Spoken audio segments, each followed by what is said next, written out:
Bonjour, bonjour à tous. Il fait plaisir de vous revoir pour notre dernière émission, la 8e. En attendant peut-être la suite, on verra. Alors, d'entrée de jeu, je vous dis qu'on verra parce que j'espère recevoir vos commentaires et suggestions. Alors, à nouveau, mon nom est Christian Tremblay, je vous souhaite la bienvenue. Je suis du réseau Tara au Québec. Je fais donc des salutations à vous tous de plusieurs pays. Comme je le mentionnais la dernière fois, je sais qu'il y a des gens de Belgique, d'Espagne, de France, même du Brésil et probablement aussi de l'Ouest canadien en Colombie-Britannique. Alors, ça me fait plaisir de vous revoir encore. Alors, aujourd'hui, on parle de bonnes nouvelles. Pourquoi? Parce que le thème de notre rencontre, c'est la vie pendant le nouvel âge. Alors, on disait, est-ce que l'avenir de l'humanité sera radieux? À savoir, est-ce qu'on va partager ou disparaître? Alors, évidemment, comme notre pari, c'est que l'avenir de l'humanité sera effectivement radieux. Donc, ça veut dire que nous serons d'accord pour partager. Alors, à la dernière émission, on a fait un tableau de l'état critique de la planète, et c'est encore le cas aujourd'hui, évidemment. Cependant, on mentionne qu'il y a beaucoup de propositions. Je n'ai pas eu le temps la dernière fois de faire le tour des alternatives positives qui s'offrent déjà à nous, dont on parle déjà. Alors, on peut penser que les gens qui offrent ces alternatives-là, qui montrent effectivement qu'il y a un choix à faire, alors ce sont des gens qui sont relativement bien au fait, conscients d'une situation qui doit changer et qui proposent des changements, comme j'avais mentionné comme étant des changements radicaux. Effectivement, c'est le cas parce que ce n'est que par un changement radical qu'on peut arriver à régler un problème qui perturbe et qui empire, c'est-à-dire autant les réchauffements climatiques que les inégalités, avec tout ce que ça comporte. Alors, on va d'entrée de jeu faire un rappel de la situation dans laquelle nous sommes maintenant pour voir qu'on aura fait un saut probablement qu'on pourrait qualifier de quantique pour nous projeter dans l'ère du Verseau et je vous présenterai le tout comme étant au présent, c'est-à-dire que donc, on ne sait pas à quelle période ce sera le cas. On sait que l'ère du Verseau durera 2350 ans environ, que nous sommes déjà dans l'énergie de l'ère du Verseau qui prédomine sur celle de l'ère des Poissons qui disparaît petit à petit.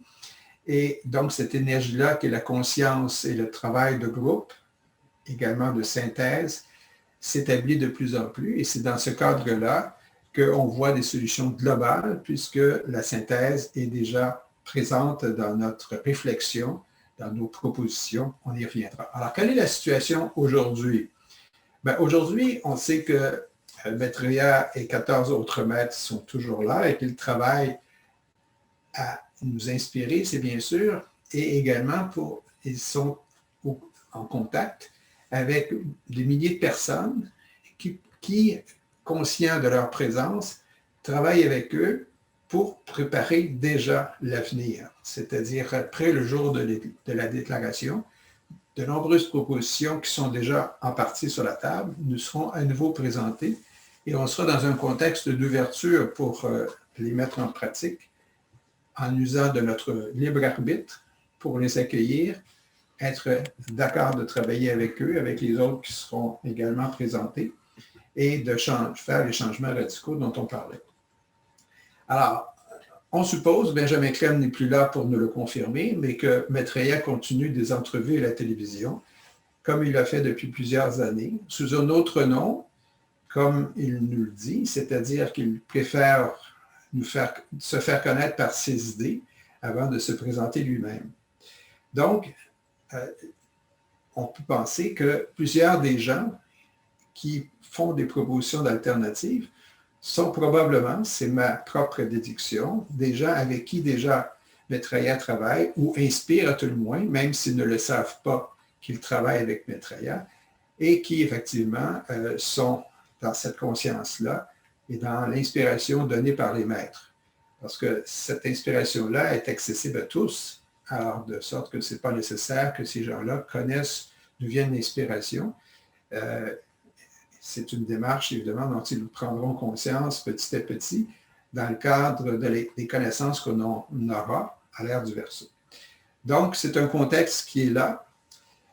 On sait que Maitreya n'est pas seul, qu'il est inspiré avec l'énergie aussi d'autres avatars, avatars voulant dire des êtres très évolués, qui ne sont pas nécessairement de la planète. Alors, on peut penser d'abord au Bouddha. Lui, évidemment, c'est on peut dire un collègue, un initié comme Maitreya, de la même époque, mais qui maintenant est à Shambhala et qui offre à Maitreya l'énergie de Shambhala, c'est-à-dire de Sanat Kumara et du Logos planétaire.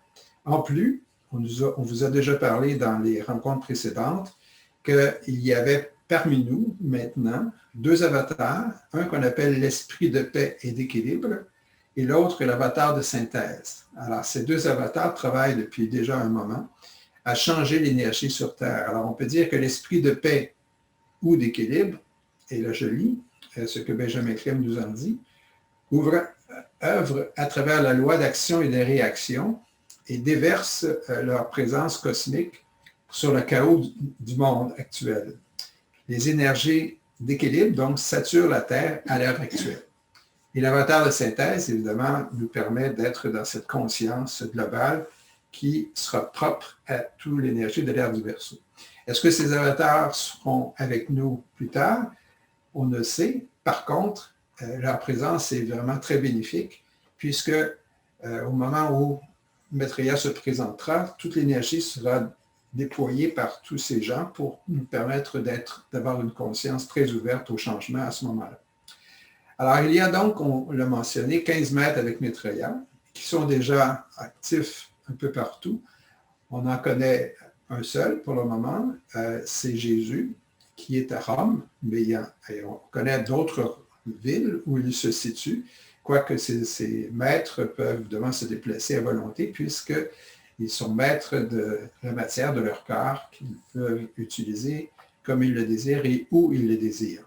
Alors, parmi les villes connues où se trouve un maître, il y a Genève, Paris, Moscou, New York, entre autres, Tokyo également, Darjeeling également en Inde. On passe au fait qu'aujourd'hui, ces maîtres-là sont dans une démarche, effectivement, où leur travail, en plus d'inspirer l'humanité, est de combattre ce qu'on appelle l'esprit de la matérialité. L'esprit de la matérialité, on peut dire que c'est représenté par ce qu'on appelle l'antéchrist. Alors, on disait avant que le Christ se présente, qui est Maitreya, on doit passer le passage de l'antéchrist, qui était, comme on l'a mentionné également, symbolisé ou du moins actualisé, entre autres, par Hitler au XXe siècle, avec les guerres en question, qui ont eu comme effet de détruire les vieilles valeurs en principe et de préparer l'âge nouveau dans lequel nous sommes. Évidemment, il y a eu un gain qui était apporté puisque ces forces ont été défaites, mais si on regarde le côté essentiel de ce que ça représente, c'est les forces de la matérialité. La matérialité est importante, évidemment, puisque nous vivons dans la matière, mais nous devons nous en libérer. Alors, c'est pour ça que je vous présente déjà une première fiche qui vous indique dans quel état et quel est le rôle, entre autres, de la hiérarchie par rapport à cet esprit de matérialité. Le thème, donc, de cette fiche est « Sceller la porte de la matérialité ». Alors, je laisse ma collègue vous lire ce texte. Sceller la porte de la matérialité. Les forces de la matérialité ont un rôle à jouer. Elles maintiennent l'aspect matière de la planète. Pour que les forces de l'Antéchrist restent enfermées dans leur propre domaine, l'humanité doit être élevée à un niveau où elle ne pourra plus être utilisée, contactée ou influencée par ces forces matérialistes. Ce sera la tâche du Christ et des maîtres au cours de l'ère du Verseau dans laquelle nous entrons. Merci. Alors, je continue en regard de la situation présente. Alors, effectivement, on inaugure l'ère du Verseau et ce sera officiellement fait. Mais pour terminer, avant de passer à un autre sujet, quand on parle de l'esprit de la matérialité, on vient de lire qu'effectivement, la hiérarchie veut faire en sorte que cet esprit-là ne déborde pas son mandat, c'est-à-dire de nous faire prendre conscience évidemment que nous sommes un corps et que nous vivons dans la matière, mais également de se limiter à cela sans nous attirer, nous attacher à la matière. Nous devons nous élever et spiritualiser la matière, c'est notre objectif. Spiritualiser la matière veut dire évidemment de s'élever et que notre corps, petit à petit, d'une incarnation à l'autre, vit de plus en plus avec des énergies de la lumière, faisant en sorte que quand on sera un maître, nous serons totalement dans l'énergie de la lumière, avec un corps donc qui sera bien éloigné de la matière telle qu'on le vit présentement. Alors, ce combat sera fait par la hiérarchie, par nous, dans le cadre de cette nouvelle ère, de cette nouvelle civilisation que nous allons créer, pendant l'ère du Verseau et très bientôt, puisque évidemment les changements doivent s'opérer maintenant. Alors, donc, au jour de la déclaration, ce changement-là aura lieu de façon embryonnaire, mais officielle, symbolique, mais ce sera un départ énorme de changement. Alors, on passe tout de suite à la fiche suivante, où effectivement, on verra ce que laissera comme question et comme réponse ce passage qui sera inauguré à nouveau par le moment où Maitreya se présentera à l'humanité sous son nom. Et voici donc la lecture. Conscience du but de sa vie. Des millions d'individus dans le monde vont prendre conscience du but réel de leur vie. Une attitude plus profonde, plus judicieuse à l'égard de la vie va se développer et les gens réaliseront qu'ils sont des âmes en incarnation. Ils finiront par comprendre le but de leur incarnation et par prendre une part de plus en plus consciente à leur propre évolution. Et ils feront en sorte que règne la justice et la liberté à un degré jamais vu. Alors, j'ajoute à ce qui vient d'être lu un autre passage tiré du livre L'éveil de l'humanité de Benjamin Crème, qui était une édition de 2010, où, en regard toujours du jour de les déclarations, Benjamin Crème nous dit ceci: le jour de déclaration où, pour la première fois, Maitreya donnera son nom et annoncera sa mission véritable, restera dans l'histoire comme le grand tournant de l'histoire de l'humanité et s'inscrira dans les annales comme le jour, entre tous les jours, celui de l'avènement du renouveau, de la sanctification de l'humanité et de son envoi vers l'avenir glorieux qui l'attend. Ce jour n'est pas éloigné. Alors, évidemment, nous le souhaitons toujours prochain, ce jour-là. Alors, donc, nous sommes et nous réalisons que nous sommes dans une humanité une et que c'est dans cette unité que se fera le changement en question. Alors, commençons par le premier thème. J'ai choisi 6 thèmes pour indiquer quelle sera la vie dans le nouvel âge. Alors, le premier thème a pour titre, c'est difficile d'abord de faire le partage entre les thèmes puisque beaucoup de choses sont interreliées, mais enfin, à tout le moins pour notre rencontre, on essaiera de les voir distinctement. Alors, le premier thème est une éducation spirituelle vers le service par la conscience et le travail de groupe. Conscience et travail de groupe, évidemment, vous le savez maintenant, c'est le propre à l'ère du Verseau, dans les valeurs créatrices de l'ère du Verseau. Alors, première chose, à cette époque, donc, situons-nous à quelque part dans l'ère du Verseau. Qu'est-ce qu'on aura développé? Où en serons-nous par rapport à ce que nous sommes maintenant? Sans faire de comparaison, on verra de toute évidence qu'on sera dans un nouveau monde. Alors, d'abord, nous nous connaîtrons. Donc, on vient de le dire, ce sera évident que nous sommes des âmes en incarnation, donc on acceptera l'idée, la vérité, que nous évoluons de vie en vie, donc que la réincarnation est la base ou un principe ou une vérité fondamentale de la vie de tous. On verra évidemment qui nous sommes de façon plus précise. Nous sommes 5 corps, comme on l'a déjà vu aussi, c'est-à-dire un corps physique, ensuite un corps astral, un corps mental, et que la synthèse des trois que je viens de mentionner constitue la personnalité et l'âme. Donc, l'âme, évidemment, est toujours la même, il y a demeure, évidemment, se réincarne avec de nouveaux corps. Alors, autant la personnalité, le corps mental, astral et physique sont différents, et c'est par eux que l'âme se reflète et qu'elle deviendra de plus en plus présente envers la personnalité jusqu'au point où l'âme maîtrisera complètement la personnalité, et à ce moment-là, on dira que la personne est devenue un maître. Étant maître, on n'a plus besoin de se réincarner, et on verra quel est le choix qui nous est proposé. Un des choix est de demeurer sur Terre afin d'aider ceux qui ne sont pas rendus là, comme évidemment presque 100% des gens sur Terre y sont. Alors, les maîtres dont on parle dans Maitreya, ce sont évidemment les maîtres qui ont choisi de rester avec nous pour nous aider et qui cheminent avec nous jusqu'à temps que tous les terriens, tous les habitants de la Terre soient devenus des maîtres. Alors, c'est un contrat important et on le conçoit très bien. On connaîtra également ce qu'on appelle à ce moment-là la psychologie de l'âme. C'est une nouvelle science. Certains diront que ce sera la science de l'âme. Alors, qu'importe. Ça sera donc composé des éléments dont je viens de parler. Et également, on verra donc le lien qu'il y a entre le soi, le mental, l'esprit et les corps en question. Alors, je parle au futur, mais je devrais parler au présent puisque nous sommes à l'ère du Verseau déjà. Alors, effectivement, la formation même des enfants sera axée sur ces vérités fondamentales-là, sans forcer les enfants, évidemment, à apprendre quoi que ce soit, sinon d'établir des choses très simples, parce que les enfants, c'est ce qu'on dit, sont déjà ouverts et comprennent ce qu'on veut dire quand on parlera du soi, du mental, de l'esprit. Et le contexte est le suivant, et je vous lis un passage concernant justement l'éducation des enfants.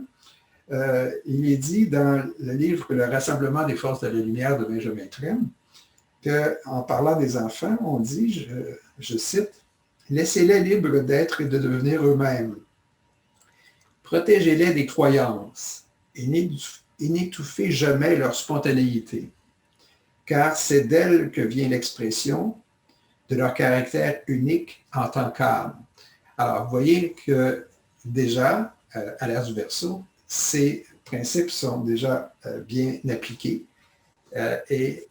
Cependant, ce qu'il faut comprendre, c'est que cette information-là sera accessible et donnée à tous les enfants autour de la Terre. Alors, ce ne sera pas dans le cadre d'une religion ou d'une autre, c'est une vérité fondamentale qui fera partie de ces énoncés et de l'éducation aussi.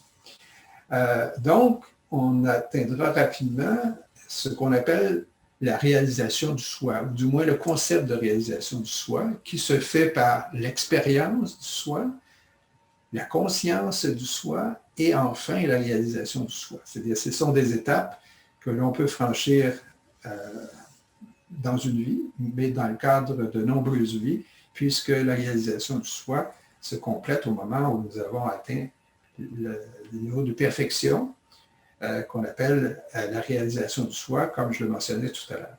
Donc, on apprendra que c'est une démarche qui doit se faire et qui est un début de la vie. Les qualités seront aussi développées, dans le sens qu'on connaîtra les rayons. On en parle, les rayons, c'est-à-dire les types d'énergie que nous avons choisis au moment où on s'incarne pour nos différents corps, dont j'ai mentionné tout à l'heure. Alors, on a parlé déjà dans une émission antérieure, quels est les titres et les qualités des 7 rayons ou types d'énergie.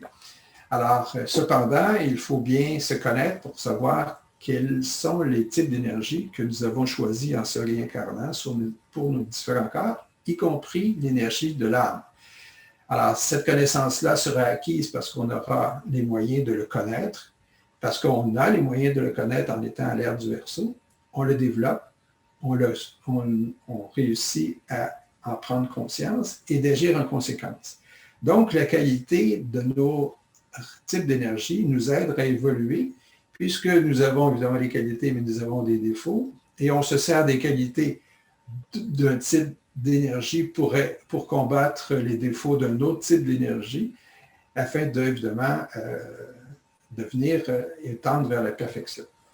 On réalise déjà aussi, comme j'ai discuté de parler au présent, mais on réalise déjà les grandes qualités qui sont propres à tous pour évoluer indépendamment de nos types d'énergie dont on a parlé quand on parle des rayons. Et ces qualités-là, la première qui est la plus importante, c'est l'innocuité. L'innocuité, c'est une disposition d'esprit, évidemment, mais qui est à la base, c'est-à-dire de ne pas faire de mal à personne ou de nuire à personne. Et c'est plus que ça, l'innocuité. Ça suppose également d'être dans une démarche d'accueil et également d'être dans une démarche de réalisation, l'innocuité. Alors, à partir du moment où on réalise ça et que tous les êtres sont dans cet esprit-là, évidemment, déjà, il y a une ouverture qui se réalise. En plus, évidemment, on parle déjà du partage. Nous sommes déjà dans une atmosphère de partage, c'est-à-dire un partage qu'on appelle spirituel, parce que c'est dans un but d'altruisme, de rendre service, donc de don. On utilise le courage et la persévérance, parce qu'évidemment, ce n'est pas nécessairement facile, et cette réalisation se fait de cette façon-là. C'est une qualité de base qui doit être, qui se concrétise, c'est-à-dire à travers tous et chacun, selon le type d'énergie de chacun, selon le champ d'action de chacun, et selon également, évidemment, le service rendu qu'on aura choisi à ce moment-là. C'est ce qu'on appelle les attributs de chacun, et je vous réfère à ce moment-là à un des articles ou un des numéros de la revue Partage International du mois d'octobre dernier, donc c'est-à-dire maintenant plutôt, et octobre 2020, pour voir quelles sont ces qualités-là dont on parle concernant ce qui est développé déjà dans l'ère du Verseau. Donc, c'est ce qu'on appelle la science de la vie. Et là, une autre fiche résume un peu ce que je veux dire dans ce cadre-là, quand on appelle la spiritualité de la vie. Alors, je laisse la lecture à nouveau.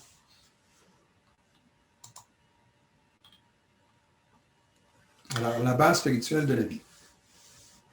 Dans tous les champs d'activité humaine, politique, scientifique, éducationnelle ou artistique, les gens s'appliquent à exprimer ce sentiment intérieur de vérité et construisent une culture et une civilisation qui reflètent directement leur expérience de l'unité de Dieu, de la nature et de l'homme. Connaissant maintenant les lois de cause et d'effet sur nos vies, nous voyons l'avantage de l'innocuité dans nos relations avec autrui, l'innocuité étant basée sur la volonté de bien et s'exprimant en tant que bonne volonté. Voilà. Alors, ça résume bien la situation qui prévaut donc à l'ère du Verseau. Aussi s'ajoute la connaissance du niveau d'évolution. Où en sommes-nous? Ça nous permet évidemment de développer ce qui doit être fait à chaque étape de notre réalisation. Alors, il y aura des écoles de mystère, c'est comme ça qu'on va les appeler, pour aider à cette évolution-là, selon le niveau auquel chacun est rendu. Alors, évidemment, ce sera accessible pour certaines écoles, pour ceux qui débutent une démarche, qui sont à un niveau de débutants ou d'aspirants. Il y aura également des écoles pour être plus développées, c'est-à-dire des initiés. Et nous, à Montréal, on sera chanceux parce que l'école de mystère pour l'Amérique du Nord serait située à Montréal. Alors, j'en sais rien pour les autres, mais ce sera évidemment une occasion de bien connaître et probablement d'avoir la présence des maîtres pour diriger ces écoles de mystère aussi. Enfin, pour finir, concernant le point de vue de l'éducation spirituelle, on connaîtra évidemment donc, en étant très créatif, nos objectifs de vie, notre but de la vie, comme on vient de le voir. Et on le dit de la façon suivante, on établit déjà un partage dans une vie nouvelle, c'est-à-dire qu'on s'accepte comme on est déjà, et on trouve en nous l'essence véritable de notre identité, de notre unité avec Dieu et avec la nature. Alors, c'est un choix de la voie de la plus grande résistance. Ça veut dire, et on l'a vu dans plusieurs endroits dans les livres de Benjamin Crème, ça veut dire que notre propre cheminement se fait en fonction d'objectifs qu'on se donne et qui est un objectif de réalisation. Donc, en voulant travailler et en s'élevant et en prenant même avantage de difficultés prévisibles dans cette démarche pour se réaliser de façon plus rapide. Alors, on dit que quand on se donne des objectifs dans le cadre d'une plus grande résistance, ça veut dire qu'on réalise évidemment la volonté de l'âme. Tandis que si nous prenons des objectifs liés à une plus simple, plus facile résistance, à ce moment-là, c'est plutôt la personnalité qui agit. Alors, comme nous voulons que ce soit l'âme qui domine la personnalité, alors on doit et on choisit, à l'ère du Verseau, cette démarche dans le cadre de ce qu'on appelle la plus grande résistance. Alors, voilà ce que... oui, un autre texte avant de finir que je veux vous lire. Alors, les aspirants. Donc, on sera tous des aspirants. À l'ère du Verseau, on est tous des aspirants dans cette démarche parce qu'on est très conscient de tout ça. Alors, je vous lis un autre passage qui a pour titre « L'aspirant ». L'objectif poursuivi par chaque aspirant est d'étendre sa conscience de manière à y inclure tout ce qui se trouve au-delà de lui-même, d'atteindre les états de conscience les plus élevés de la vie de groupe et de l'humanité, de s'intégrer consciemment à la hiérarchie, c'est-à-dire composée des maîtres, on l'a vu déjà, qui sera évidemment maintenant extérieure, qui se fera connaître, je continue, et finalement à Shambhala, Shambhala étant l'endroit où demeure le Seigneur du monde, Sanat Kumara, le représentant du Logos planétaire, et de connaître Dieu d'une manière occulte, dans les nombreuses phases de son extension et de sa perfection qui englobe tout. Alors, à l'ère du Verseau, on voit que ce que nous réalisons constitue une évolution marquée sur la vie actuelle. Alors voilà pour le premier point de notre rencontre. Le deuxième, je l'ai intitulé « La régénération sociale », autant au niveau politique, économique et spirituel. Alors, il y a 5 points que je veux mentionner à cet élément. Alors, rappelons-nous que nous sommes donc à l'ère du Verseau, à quelque part dans le temps, et qu'on a réalisé déjà beaucoup. Alors, donc, nos politiques, si on parle des politiques, est basée sur une restructuration qu'on a faite déjà, des formes sociales, mais qui sont compatibles avec les besoins. Ce sont donc les besoins des individus, des nations, qui est à la base de toute la structuration sociale qui existe. Et ça a été fait, cette nouvelle structure-là, par une réconciliation. Alors, on a dû, au début de l'ère du Verseau, nous réconcilier entre individus, entre nations. Autrement dit, on a combattu les intérêts égoïstes pour établir le but commun et aussi le partage des ressources. Ça s'est fait également dans le respect de la diversité. Ça s'est fait aussi dans la recherche de l'unité et l'harmonie. Ceci est acquis maintenant. Donc, on a de nouveaux concepts d'éducation, comme il a été mentionné précédemment, et qui sont basés sur la connaissance de l'homme, qui nous sommes et quel est notre objectif. Alors, donc, ceci étant acquis, ça se reflète dans les nouvelles structures sociales et politiques. Donc, l'identité et l'unicité de chacun est respectée et est établie comme étant une vérité. Donc, chacun apporte dans la société sa propre contribution qui est reconnue. Chacun a sa vérité et c'est le propre de l'ensemble des vérités qui établit le consensus sur lequel la conscience de groupe s'établit. Alors, nous avons une responsabilité en tant qu'être humain sur l'ensemble de la nature, sur le côté inférieur, c'est-à-dire les minéraux, les végétaux, les animaux, la nature en tant que telle, et nous faisons un avec elle, en plus évidemment des niveaux supérieurs à l'être humain, c'est-à-dire ce qu'on appelle le niveau spirituel. Les maîtres en font partie, les hiérarchies aussi. Donc, Le lien sera fait entre nous, l'humanité, et la hiérarchie, d'une façon visible, puisque les maîtres vivent avec nous depuis un certain temps et nous font connaître ce qu'on appelle les ashrams, les différents types de groupes, selon les types d'énergie, pour construire l'unité dont on a déjà parlé à la fin de l'ère précédente, où ces concepts ont déjà été mentionnés. L'autre point, c'est qu'au niveau politique, on est déjà dans une démarche qu'on peut appeler, ou qu'on appelait autrefois, le socialisme.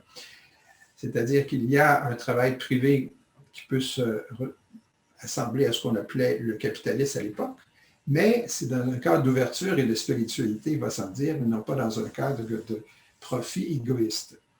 Donc, les problèmes d'environnement et de nourriture, qui étaient les priorités au début de l'ère du Verseau, ont été réglés déjà. L'éducation et la protection sociale sont acquis. Nos enseignants et nous participons, entre autres, par de nouveaux mécanismes, dont les coopératives, qu'on connaissait déjà, mais qui, aujourd'hui, se généralisent. Alors, l'État gère le bien commun. C'est comme ça qu'on peut appeler ça une forme de socialisme. Et ça s'applique, entre autres, par des coopératives de façon générale et propre, évidemment, au milieu de chacun. Déjà, au début de l'ère du Verseau, des coopératives existaient et se sont développées déjà. Aux États-Unis, il y en avait beaucoup. Au Québec également, ce qu'on appelait l'économie sociale. À titre d'exemple, au Québec, les éléments ou les services financiers coopératifs étaient très importants et étaient supérieurs à ceux des banques. Déjà, donc, la coopérative dans le milieu financier était importante au Québec à l'époque. Donc, en plus de cela, au niveau international, était établi un système international souverain de partage de la richesse. C'est le terme utilisé maintenant, où les organismes internationaux gèrent le bien commun. Et c'est comme ça que le partage se réalise. Ensuite, de nouvelles constitutions, c'est-à-dire qu'on a intégré dans les constitutions de tous les pays 3 principes de base à l'ère du Verseau. C'est-à-dire que c'est basé sur le principe d'une liberté intérieure, d'une liberté nationale et d'une liberté spirituelle. Évidemment, on peut penser que cette application-là rend les hommes libres et autant entre eux qu'entre sociétés, et que cette liberté-là est acquise partout. Alors, l'ère du Verseau a appliqué ces principes qui sont maintenant inscrits dans les constitutions de l'ensemble des États. De sorte qu'en conclusion, en regard de la régénération sociale, politique et économique, on est dans une ère d'unité. L'ère du Verseau nous fait vous montrer le lien entre la beauté et la force des énergies, dans la réalisation de la beauté de l'homme, de la nature, de l'harmonie qui existe entre tous ces points-là. Nous sommes donc dans un moment de manifestation de l'esprit et de l'amour. De l'amour, non pas l'amour égoïste ou sentimental, mais de l'amour qui vient de l'âme et qui reflète évidemment notre être essentiel. Cet amour-là est invincible et c'est comme ça qu'on le comprend. C'est comme ça qu'on le vit. Et évidemment, ça s'applique également dans le cadre de la démocratie, du consensus, etc. Alors voilà, en bref, vraiment en bref, ce que j'ai voulu mentionner comme principe de régénération pour bien illustrer qu'à l'ère du Verseau, c'est ce qui est réalisé déjà. L'autre élément, c'est ce qu'on appelle les ressources mondiales. Alors évidemment, comment ça se vit en regard des ressources mondiales? On savait au début de l'ère du Verseau que ce partage-là n'était pas acquis, qu'il y avait une concentration de la richesse et que, évidemment, les ressources de la Terre étant limitées, on arrivait à un cul-de-sac où le monde vivait à crédit à l'époque et que, évidemment, ça avait des effets en créant l'inégalité et la pollution, en plus, évidemment, de réduire de beaucoup les ressources mondiales, faisant en sorte que nous arrivions dans un cul-de-sac. Évidemment, cette époque-là est révolue, puisque maintenant, les ressources mondiales constituent un bien commun qui est géré, comme je l'ai mentionné déjà, par des institutions internationales reconnues avec l'autorité et la souveraineté accordées par les pays pour que cette gestion se fasse au profit de l'ensemble de l'humanité. Alors donc, le principe du partage est acquis. Et c'est un changement économique important. Donc, l'humanité se reconnaît comme une, forcément. Elle comprend qu'évidemment, s'il n'y a pas de partage, il n'y a pas de justice. S'il n'y a pas de justice, il ne peut pas avoir de paix. Évidemment, s'il n'y a pas de paix, il n'y a pas d'avenir. Alors, on comprend bien, évidemment, ceci maintenant. Alors, je l'illustre par une autre fiche concernant la responsabilité. La situation est globale, indivisible, comme le sont les problèmes eux-mêmes, et c'est seulement par la coopération entre tous que les difficultés sont traitées de façon satisfaisante, avec justice et par consensus. Voici le texte. Les changements économiques. Le principe du partage étant admis, il est demandé annuellement à chaque pays de céder ses surplus afin de créer un fonds mondial. Chaque pays fait ainsi l'inventaire de ses biens et de ses besoins. Analysés par des ordinateurs, ces statistiques fournissent à une agence de l'Organisation des Nations Unies, créée dans cette optique, l'information qui sert de base à un plan de redistribution rationnelle des ressources du monde entier. Une forme de troc sophistiquée gère le système économique. Voilà. Alors, je pense que c'est très compréhensible. Vous comprenez bien ce que l'ère du Verseau a changé. Donc, les ressources sont un bien commun, appartiennent à l'humanité et chaque État est garant pour l'humanité du maintien et du développement avec la limite des ressources de la planète, ces ressources mondiales. Donc, ça suppose une gouvernance mondiale, comme on l'a vu aussi. Et donc, cette gouvernance est responsable des affaires mondiales par une assemblée constitutive des Nations Unies qui devient la force la plus puissante et qui est devenue la force la plus puissante, autant pour gérer, pour observer, pour surveiller et pour compléter, si vous voulez, les démarches propres à chacun. Alors, une autre fiche vous indique maintenant ce qu'il en est concernant les changements politiques.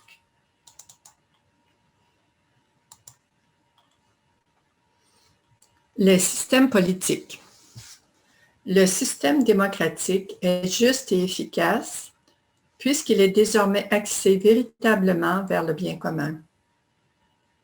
La participation de tous les secteurs de la société à la construction d'un nouvel ordre social assure l'adoption rapide des mesures nécessaires à sa réalisation. L'Assemblée des Nations unies a atteint sa maturité et est devenue le haut lieu international de législation et son organisation est maintenant un gouvernement mondial d'États fédérés indépendants. Par les modèles d'organisation sociale adaptés, l'unité dans la diversité constitue l'essence des regroupements politiques. Voilà. Alors, c'est ce qu'on appelle l'unité dans la diversité. C'est la démarche propre à ce texte qu'on vient de lire. Donc, cette diversité-là étant reconnue, elle est l'essence des regroupements politiques. C'est un modèle d'organisation sociale qui est adapté aux différents peuples. Et évidemment, c'est parce qu'il y a cette diversité qu'il y a unité. Et l'unité ne pourrait exister, évidemment, s'il n'y avait pas cette diversité. D'où ce qu'on en tire, l'unité dans la diversité. Alors, ça a fait l'objet déjà d'un livre à l'époque de Benjamin Crème, et maintenant, c'est réalisé. Donc, en bref, c'est que l'humanité connaît maintenant ce qu'on appelle le plan du Logos. Le Logos voulant dire le Logos planétaire. Puisque la hiérarchie est ouvertement avec nous, nous enseigne, nous guide, mais que c'est l'homme qui réalise le rythme de sa croissance, le plan est admis comme étant celui qui doit nous gouverner, c'est-à-dire le plan du Logos. Comme le plan du Logos a toujours été là pour que l'humanité progresse, mais ce plan-là est maintenant connu adaptées, appliquées et, encore une fois, selon le rythme propre de l'humanité. Alors, les maîtres qui sont avec nous à l'ère du Verseau ne dirigent pas, ils conseillent. Et c'est à l'homme de décider les moyens et le rythme de son évolution. Mais le plan du Logos étant connu et appliqué par l'ensemble de l'humanité, il y a vraiment une direction unique. Et cette direction unique, spirituelle, constitue évidemment une évolution et permet une évolution rapide. On passe à un autre sujet qui a pour titre « Comprendre l'art de la guérison ». Alors, c'est dans la conscience et connaître donc la conscience de l'homme, l'art de la guérison. Évidemment, ça sera changé. Il y a de nouvelles technologies, on y reviendra, mais en regard de la guérison, ce sera l'ère du Verseau, change complètement ce qui était connu à l'époque où il y avait, au niveau de la médecine des maladies, une démarche différente de celle qui existe maintenant à l'ère du Verseau. Donc, au départ, on connaît l'homme déjà. On connaît que l'homme a, évidemment, on l'a su, on l'a mentionné déjà, 5 corps. Mais parmi les corps, il y a un autre qui n'était pas connu, mais qui devient effectivement connu, c'est ce qu'on appelle le plan éthérique.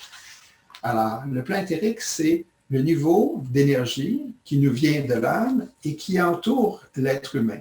Donc, il y a comme un double de l'être humain, mais sur un plan invisible qu'on appelle le plan éthérique.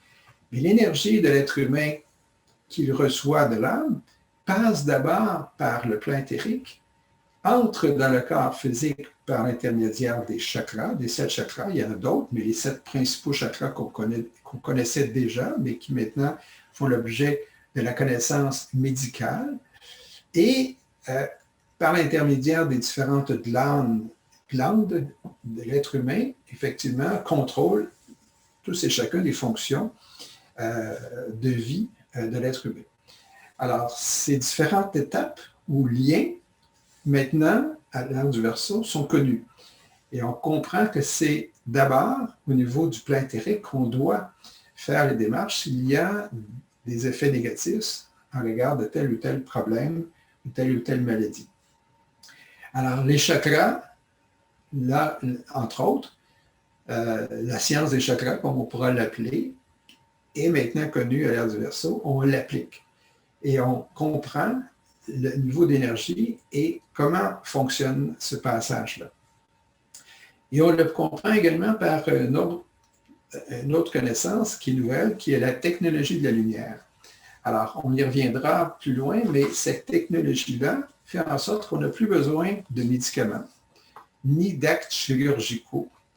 C'est par manipulation génétique, par une information génétique transmise aux organes qui sont en difficulté, que s'effectuent les guérisons.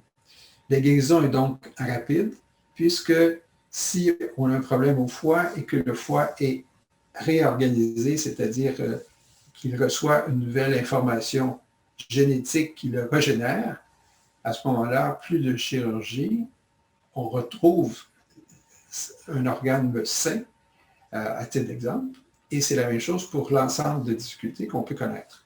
Donc, en peu de temps, on règle les problèmes de façon plus rapide avec une technologie qui n'était pas connue à l'époque, mais que l'ère du Verseau nous a fait connaître. Pourquoi? Parce que, évidemment, l'homme a renoncé à la guerre, donc il a reçu cette information-là qu'il utilise, évidemment, à des fins de guérison, dans le cas qui nous occupe présentement. Aussi sera développée donc ce qu'on appelle la science des rayons ou la science des centres. Alors, les centres, c'est un peu les chakras dont on a parlé tout à l'heure. Les rayons, c'est les types d'énergie dont on vient de parler. Mais ça fera partie de la médecine. C'est-à-dire que maintenant qu'on connaîtra nos types d'énergie et qu'on connaîtra notre niveau d'évolution et que l'on appliquera ces éléments-là dans le cadre de sa propre recherche et guérison, dans le cas où il y aura un problème, ça nous permettra de connaître ce qui était déjà mentionné dans un ou plusieurs livres d'Alice Bailey à l'époque, qu'on appelait la guérison ésotérique. Maintenant, c'est reconnu et appliqué à l'ère du Verseau. Donc, les types d'énergie sur lesquels on est reflètent par ces difficultés, ces défauts, certains problèmes, une fois identifiés, plus facilement guéris, encore une fois, par la technologie de la lumière. Évidemment, toute la démarche qui était propre, que nous avons appliquée, qu'on appelle la netteté du mental, la sincérité de l'esprit et le détachement, permettront d'avoir une meilleure connaissance de soi-même, d'où les difficultés, évidemment, propres à chacun des types d'énergie, du niveau aussi des obstacles qu'on a en fonction de ses propres niveaux d'évolution ou d'obstacles qu'on connaît être en fonction des étapes à franchir. Et ça aboutira évidemment par une guérison à l'occasion qui devra être faite pour permettre de passer à des étapes suivantes. Donc, il y aura un développement de la conscience. Donc, l'étude de la conscience fera partie de la médecine, si on veut. La conscience elle-même, évidemment, avec toutes les connaissances dont je viens de parler. On aura donc une vision, on a déjà, donc à l'ère du Verseau, si je parle au présent, une vision éthérique du cas. On a la possibilité de déployer la clairvoyance. La clairvoyance, c'est qu'on voit entre autres le corps astral, le corps mental. On est capable de connaître les difficultés s'il y a lieu pour les corrections, toujours dans le cadre de la guérison. On a développé la télépathie aussi, permettant des grandes communications et à distance avec les gens, entre nous, mais aussi on a développé l'intuition qui nous permet de connaître les difficultés qu'on peut avoir s'il y a problème, toujours au niveau de la guérison possible. Cette continuité de la conscience se développe, c'est-à-dire aussi, c'est une autre démarche enseignée, c'est-à-dire que le sommeil n'est plus un obstacle pour que la conscience de la veille se continue le lendemain, c'est-à-dire que le sommeil n'a pas rompu cette continuité de conscience. Et pour ceux qui sont plus évolués, même d'une vie à l'autre, la continuité de conscience continue. Alors, ce que nous n'avons pas acquis ou connu maintenant d'une vie antérieure à la vie prochaine, plus on évolue, plus cette possibilité de connaissance qu'on appelle la continuité de la conscience sera acquis. Alors, ça fait partie de la démarche globale, évidemment, qui se développe au fur et à mesure de l'évolution de chacun. Entre autres, on a parlé, vous vous en souvenez, de l'antakarana. L'antakarana qui était de connaître notre âme, évidemment d'être en contact avec elle. C'est une connaissance aussi qui est développée à l'ère du Verseau. Alors, l'antakarana est connu et appliqué déjà par tout étudiant qui a 15 ans, c'est-à-dire que ce sera une démarche possible à partir de cet âge-là, une éducation qui sera donnée pour que, entre autres par la méditation, chaque être humain puisse et sache comment entrer en contact avec l'âme, le développe, évidemment en fonction de son niveau d'évolution, avec ce qu'on a appelé les fils de vie, le fil de connaissance et le fil de créativité dont on a parlé, c'est-à-dire que chacun construira à son rythme et selon son niveau ce nouveau fil de créativité qui lui permettra évidemment de rendre le service puisque l'âme qui s'incarne arrive ou vient pour servir se connaître et servir l'humanité. Alors, vous voyez que l'ère du Verseau apporte un élément au niveau de la guérison qui est la réalisation de ce que déjà à l'époque, au début de l'ère du Verseau, on comprenait comme étant la guérison ésotérique et le développement de la conscience. Alors, pour s'en donner un élément de connaissance aujourd'hui, au moment où on se parle, il serait bon de revoir certains livres d'Alice Bailey, dont l'état du disciple de le nouvel âge. Alors, j'arrête un instant pour vous permettre un repos avant de passer à l'autre étape qui a pour titre l'âge de la lumière.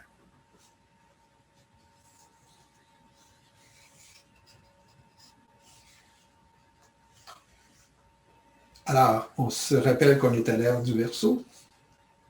Je vous mentionnais que les problèmes de nourriture, de pollution sont réglés.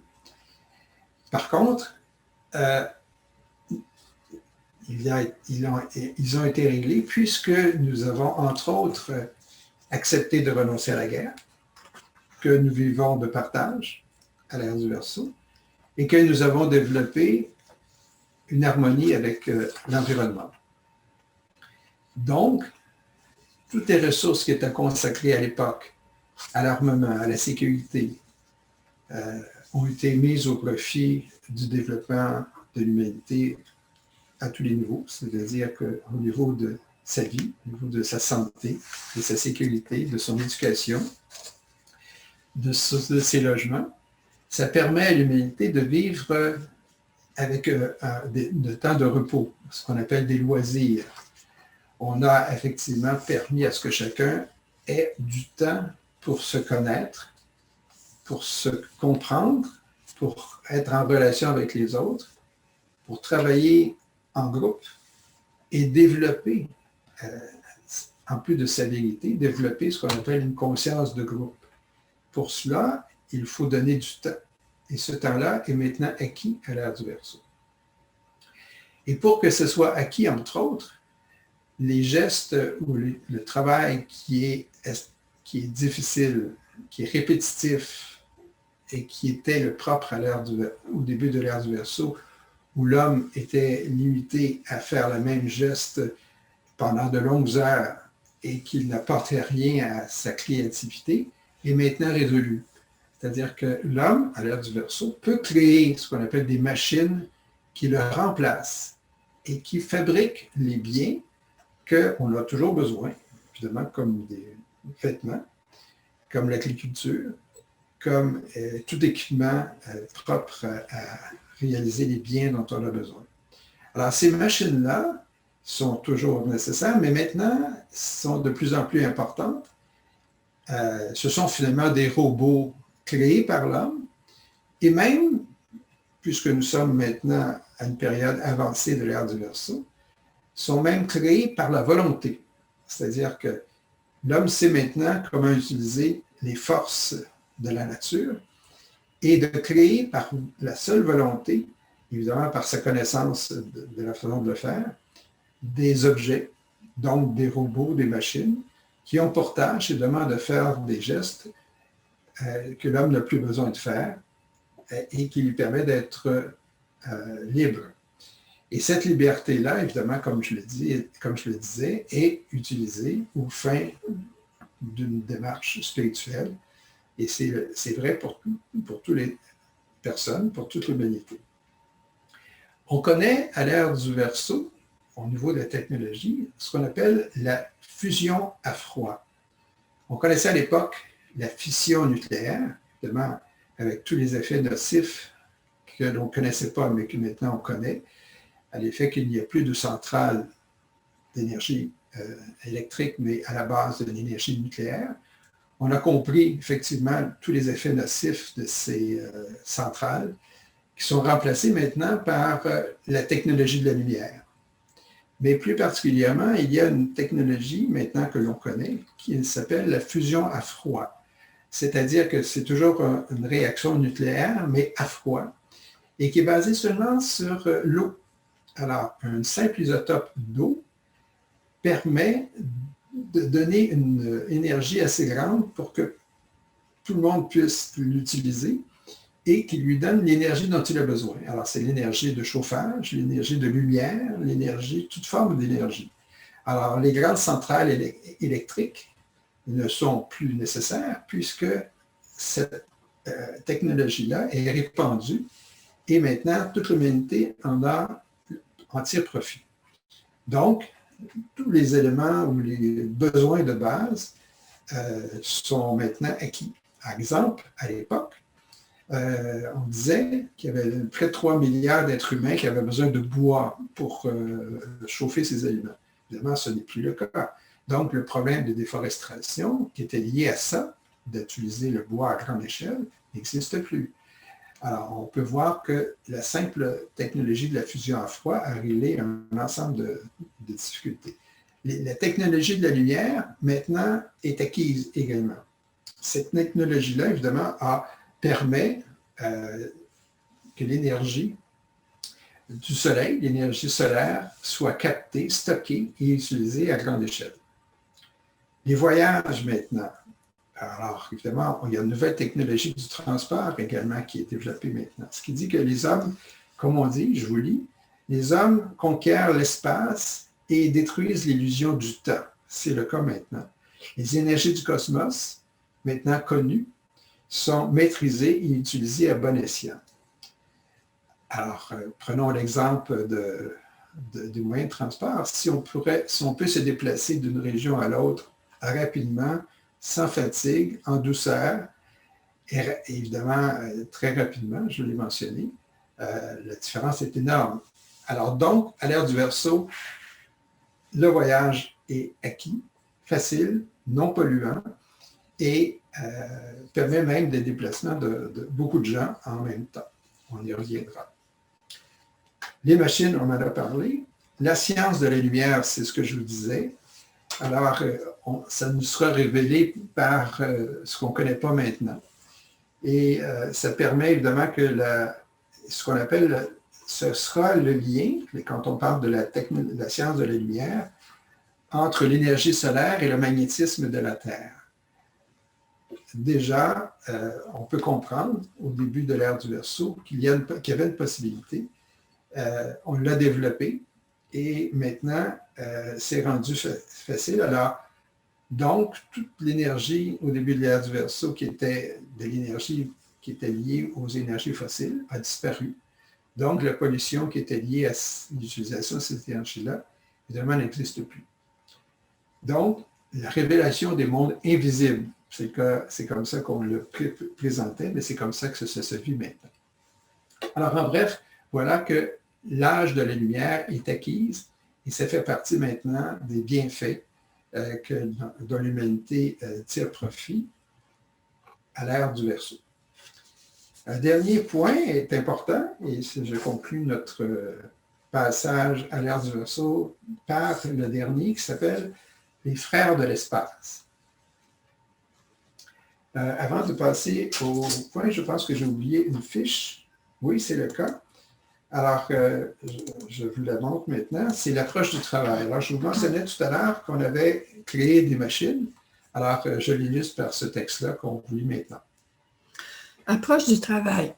Éventuellement, tous les objets de notre civilisation seront faits par des machines, libérant ainsi l'homme pour qu'il explore sa vraie nature et le sens de sa vie. En fin de compte, ces machines sont fabriquées par un acte de volonté créatrice de la part de l'homme. Le besoin de transformer les processus liés au travail est comblé par la libération de l'aliénation mécanique. La vie est plus simple et chacun ne manque de rien. Voilà. Alors, cette nouvelle situation-là est évidemment très différente de ce qui était le cas au début de l'ère du Verseau. Et maintenant, on termine parce que des éléments nouveaux apparaissent maintenant, c'est-à-dire qu'il y a une collaboration maintenant permanente, officielle, avec les Frères de l'Espace. Les Frères de l'Espace, ce sont des gens venus d'ailleurs, venus de d'autres planètes, et qui travaillent en collaboration avec nous. Au début de l'ère du Verseau, on voyait leur présence. Certains étaient sceptiques de leur présence, mais l'arrivée des maîtres de sagesse à l'époque ont présenté ces Frères de l'Espace. Ils attendaient que les maîtres se présentent pour se faire connaître de façon officielle, puisque les maîtres ont eu ce privilège de les présenter à l'humanité.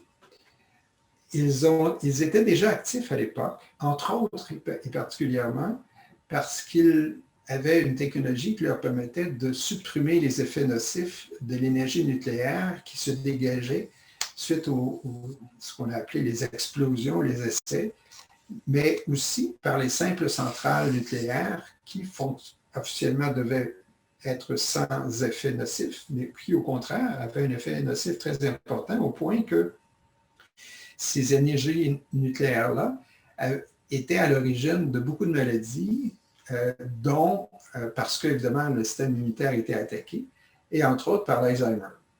Alors maintenant que cette énergie-là néfaste a été neutralisée parce que ces centrales nucléaires-là n'existent plus, parce que les frères de l'espace, avec leur technologie, avaient maîtrisé les effets nocifs jusqu'à un certain point, mais maintenant qu'ils vivent au grand jour, ils ont complété leur travail avec notre aide et avec l'information qu'ils nous ont donnée, on l'a fait également pour faire disparaître ces énergies négatives, faisant en sorte que les maladies qui étaient propres à la pollution et aux effets sont disparues désormais. De plus, les frères de l'espace nous ont montré la technologie de la lumière, l'ont adaptée. Ils avaient déjà commencé à le faire en créant des vortex. À l'époque, on parlait des agroglyphes. On se souvient, des espèces de dessins dans les champs qu'on voyait particulièrement en Angleterre, qui étaient faits parce qu'il y avait un dessin créé par le fait que les différentes plantations dans les champs de céréales étaient couchées, non pas coupées mais couchées, mais de façon permanente. Et quand on était un peu plus élevé, on voyait évidemment des dessins qui étaient très différents. On en a vu quelques-uns au début de nos rencontres, ce qu'on appelait les agroglyphes. Alors, c'était des travaux faits par les frères de l'espace. Ils le faisaient par la pensée, mais ils le faisaient à des endroits où se reliaient les différents niveaux d'interconnexion d'énergie terrestre qu'on appelle des vortex. Ces vortex-là, maintenant, sont rendus utiles et ont continué d'être faits par eux pour emmagasiner et recevoir l'énergie solaire, faisant en sorte que maintenant, nous pouvons stocker cette énergie-là et on peut l'utiliser à grande échelle aux endroits où on n'a plus besoin d'énergie. Alors, avec la fusion à froid et la technologie de la lumière, maintenant, les problèmes énergétiques sont réglés, évidemment, avec une capacité infinie, sans pollution et rendus accessibles, on dirait gratuitement, aux besoins de tous et chacun partout dans le monde. Alors, il n'y a plus de grand intérêt, il n'y a plus de contrôle, il n'y a plus de privilèges accordés. Aujourd'hui, c'est acquis. Nous sommes indépendants et nous profitons donc de la nature au maximum, permettant à l'homme enfin d'être libéré et d'avoir accès à un domaine bien différent de ce qui était le cas à l'époque, c'est-à-dire de voir à son plein développement et à utiliser sa créativité au maximum pour faire évoluer l'humanité, suivant le plan du Logos dont on a parlé tout à l'heure. Alors, si on veut en savoir un peu ce que nous disaient les frères de l'espace, qui ont eu quelques contacts avec nous à l'époque, entre autres dans les années 60 avec un Américain qui s'appelait George Adamski, qui a écrit plusieurs livres indiquant qui étaient ces frères de l'espace et quel était leur objectif, quel était leur message. Alors, les livres de George Adamski ont pour titre « Cosmic Philosophy » et « Flying Saucer Farewell ». C'est difficile de les retrouver. On peut, en cherchant un peu, les retrouver. Ils ont été édités en 1961. Mais évidemment, il y a eu beaucoup d'autres textes aussi. Et maintenant, à l'ère du Verseau, le contact est maintenant établi avec ces gens-là qui, évidemment, sont bienvenus et qui aident l'humanité et qui l'aidaient déjà à l'humanité, d'ailleurs, au début de l'ère du Verseau, en donnant certains éléments techniques. À l'époque, c'était à des Américains et à des Russes pour préparer ce nouveau système de technologie de la lumière qui est maintenant répandu à l'échelle planétaire. Alors, je termine là, on pourrait en parler plus longtemps, mais ce qu'il faut comprendre, c'est que les frères de l'espace ont un but évidemment très spirituel, d'aider l'humanité. Ils réalisaient à l'époque que l'humanité s'en allait dans un cul-de-sac et que l'effet de la pollution qui était propre à l'époque avait des effets sur les autres planètes et sur le système solaire en général, par les effets négatifs qu'on pouvait représenter et qui permettaient même de penser que l'humanité allait s'autodétruire. ce qui aurait été évidemment nuisible aux autres planètes de notre système solaire. Alors maintenant, c'est des choses du passé et on remercie évidemment les frères de l'espace de nous avoir aidés et on est très heureux de travailler avec eux. Donc, si on conclut, on peut dire qu'à l'ère du Verseau, nous sommes désormais dans un état de calme exceptionnel, propre à notre développement. Alors, l'homme s'attend donc à vivre de façon bien différente. Il vit déjà en oubliant le passé et en peut-être même ne le connaissant pas. Mais les maîtres, depuis qu'ils sont présents avec nous, nous ont montré l'histoire de l'humanité. Et c'est vraiment intéressant parce que sur grand écran, projeté un peu partout, vous avez des images de différentes époques de l'humanité. On commence par la grande civilisation ou l'époque lémurienne. Après ça, il y a eu l'époque de l'Atlantide. Et après, évidemment, une époque qui nous est plus connue maintenant. Mais tout ça est illustré de façon très claire par un survol rapide que les maîtres nous présentent comme un film scénario intéressant. Alors, cette évolution-là est connue. Alors, on voit donc qu'il était temps de passer à l'étape à laquelle on est rendu à l'ère du Verseau. Alors, on voit que l'ère du Verseau a établi une nouvelle civilisation qui est basée sur le partage, comme ce qui était suggéré à l'époque où l'humanité avait de grandes épreuves à traverser pour arriver à cette époque-là. Donc, les forces cosmiques ont été mises à contribution. On a donc changé notre façon de penser, de sentir, et on est donc dans un état de fusion, de synthèse. Et on peut dire que l'humanité est heureuse et radieuse désormais.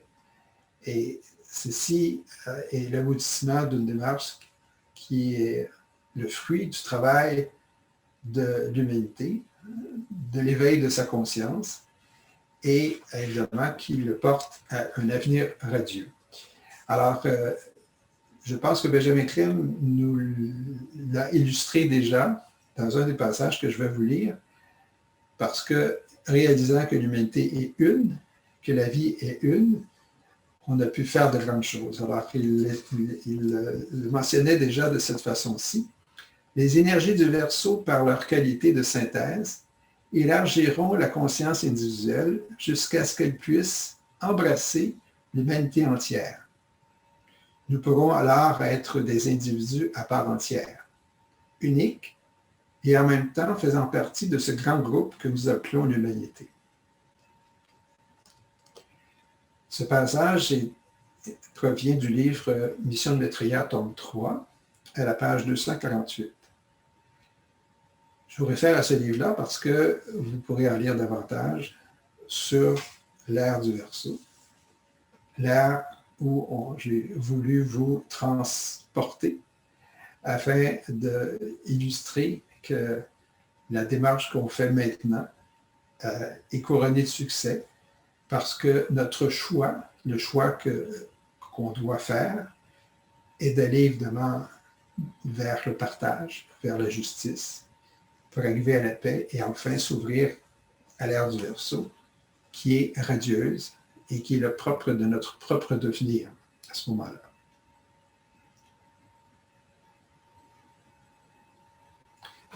Si vous voulez en savoir plus, évidemment, les derniers numéros de la revue Partage International, spécialement en 2019 et cette année en 2020, nous offrent des perspectives fantastiques à tous les niveaux, en regard de ce que je vous mentionnais à la dernière émission, des choix à faire, qu'en regard de ce qui vient quand notre choix et que nos problèmes seront résolus. Alors, je vous y réfère. Et c'est un des éléments que je voulais mentionner quand je vous disais déjà d'entrée de jeu dans le cadre de la présentation de notre rencontre aujourd'hui, que en plus de vous dire un peu ce qui s'en vient dans l'ère du Verseau, je veux souligner certaines références que j'appelle pour des citoyens impliqués et actifs pour permettre le changement qui s'en vient, toujours dans le cadre du libre arbitre. Alors, évidemment, les références, je vous en ai parlé déjà à plusieurs moments, c'est toujours les mêmes auteurs, mais c'est des incontournables. Autrement dit, on a une information fantastique complète pour comprendre l'univers dans lequel on est, comprendre ce que nous sommes et comprendre la démarche que l'on devrait suivre pour arriver à ce qu'on appelle la réalisation du soi. Alors évidemment, vous comprenez que je fais référence au livre d'Alice Bailey, plusieurs livres. Vous avez le choix. Évidemment, entre autres, j'ai déjà cité plusieurs extraits des livres suivants, c'est-à-dire L'état du disciple de le nouvel âge, également les livres concernant les mirages et les rayons, les types d'énergie. Alors, je vous y réfère. Il y a un livre de base, peut-être, pour ceux qui veulent ou qui n'ont pas lu les livres d'Alice Bailey. Je vous suggère de commencer par le livre Initiation humaine et solaire, qui fait un survol des grandes règles ou des grandes vérités, des états de ce que nous sommes quand on parle de la planète, de la hiérarchie et des maîtres. Cela vous est bien expliqué. Il y a des traités qui sont plus ardus, si vous voulez, qui vont plus loin, comme le traité sur le feu cosmique, mais qui un jour sera évidemment un livre à connaître également. Avant, il y a eu les livres d'Elena Blavatsky, qui était la première à faire connaître en Occident l'existence des maîtres de la hiérarchie. Alors, c'est un ouvrage, et des ouvrages également intéressants, entre autres, évidemment, La doctrine secrète, qui est composée de plusieurs tomes. Il y a Isis dévoilée aussi. Alors, je rappelle que Elena Blavatsky a vécu au 19e siècle, Alice Bailey a écrit au début du 20e siècle. Depuis, il y a eu d'autres, et en même temps, d'autres auteurs, auxquels je vous réfère également, qui est Elena Rurich, qui a écrit la Yin Yoga en plusieurs tomes, et elle disait être inspirée par plusieurs maîtres. Elle les a cités, Moria, Kuthumi, Joel Cole et Maitreya. Pour ce qui est d'Alice Bailey, c'était un seul maître qu'elle nomme, qu'on appelle le tibétain. C'est le maître Joel Cole. Il y a eu aussi Annie Besant. Donc, j'ai cité certains passages. Annie Besant a vécu à la même période que Alice Bailey. C'est elle qui a été à un moment donné à la tête du groupe de théosophes, école qui a été formée par Elena Blavatsky. C'est elle qui a découvert Krishnamurti, qui l'a évidemment protégé, développé, sachant quel potentiel il avait. Alors, je vous réfère également au livre de Krishnamurti sur tous les sujets et qui illustre bien la démarche que l'on doit suivre et qui m'a inspiré et qui pourrait vous inspirer également dans votre propre démarche. Évidemment, si on veut être plus précis, il y a beaucoup d'informations qui viennent de ces livres-là de Benjamin Crème. Entre autres, évidemment, Mission de Maitreya, tome 2, tome 3, mais plus récemment, le Rassemblement des forces de la lumière, qui parle entre autres des extraterrestres ou des frères de l'espace. Vous avez la liste, on vous l'a montré à plusieurs occasions. Ces livres-là sont facilement accessibles aujourd'hui. Et vous avez des compilations qui viennent de la revue Partage International, en plus des articles, des entrevues, et aussi des entrevues avec Benjamin Crème à l'époque, qui sont encore illustrées dans les revues actuelles. Alors, vous pouvez vous abonner à cette revue-là sur les sites suivants, au Québec, partageinternational.ca, et en Europe, le site francophone, partageinternational.org, ORG. Alors, vous pouvez vous abonner, et je suis certain que beaucoup d'entre vous sont déjà abonnés à cette revue-là et connaissent bien les articles dont j'ai tiré certaines références. Il y a des documents thématiques aussi sur le site au Québec qui ont été faits par des compilations venant des différents auteurs dont je viens de parler sur de nombreux sujets. Et tous ces articles-là, tous ces documents thématiques-là peuvent être téléchargés gratuitement à partir du site partageinternational.ca. Je pense que vous avez maintenant une bonne matière à réflexion, à étude, et je vous suggère de continuer le tout.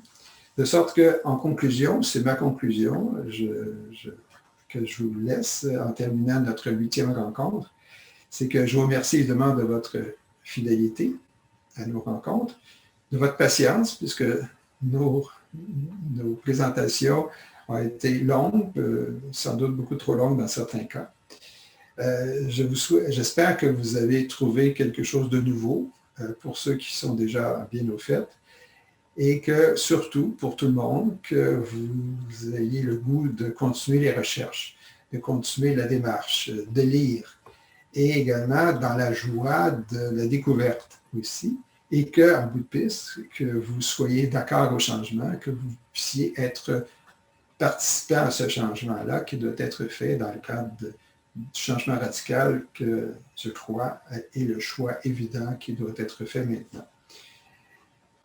Je vous laisse donc avec l'espoir qu'on se revoit. Et pour ça, je vais vous indiquer, puis je vais vous montrer une fiche. D'abord, la fiche de référence pour que vous puissiez bien le prendre en note. C'est-à-dire, on vous a déjà montré ces références-là, dont je viens de parler, partageinternational.ca pour les documents thématiques. Là, également, il y a la revue Partage international dont je vous parlais. Mais la liste des références que je viens de vous montrer vous indique également que c'est là où vous pouvez nous donner vos commentaires. Et on l'a repris dans le document sur lequel on va se laisser. Vous pourriez nous écrire pour nous faire vos propositions pour la suite de ces rencontres. Alors, quant à nous, nous sommes disponibles à le faire en début de l'année prochaine, en 2021. Nous aurons des propositions à vous faire. On aimerait avoir les vôtres. Et vous pouvez nous écrire donc maintenant. On va prendre un certain temps, comme on le fait à chaque émission, pour répondre à vos questions ou noter vos commentaires dans un instant. Mais on imagine qu'avec un peu de réflexion, vous pourrez nous faire part également de vos suggestions un peu plus tard.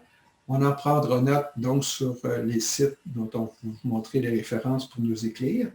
Et on vous reviendra en vous écrivant comme on le fait maintenant pour faire part de nos propositions pour la suite. Évidemment, dans tous les cas, il est certain qu'on va vous revenir avant la fin de l'année pour vous indiquer nos propositions, nos choix, en espérant que ça rencontre vos besoins et vos propres suggestions également. Alors là, vous avez devant vous la référence dont je parlais. À la fin, il faut vous inscrire, mais là, ça sera, si on continue nos rencontres, ça sera fait de la même façon, c'est-à-dire que vous devrez vous inscrire. Vous serez appelé à savoir à quel moment l'émission a lieu pour être en mesure d'être avec nous comme vous l'êtes présentement.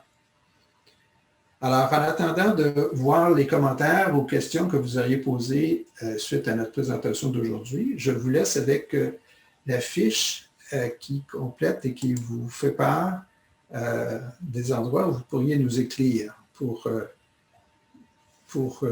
obtenir vos commentaires. Alors, vous l'avez devant vous, c'est indiqué au centre du texte, au plaisir de vous lire. Alors là, c'est notre site au Québec, partageinternational.ca, /contact, ou vous avez le choix, courrier,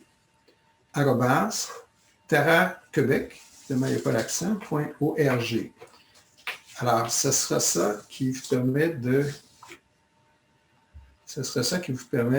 nous écrire plus tard.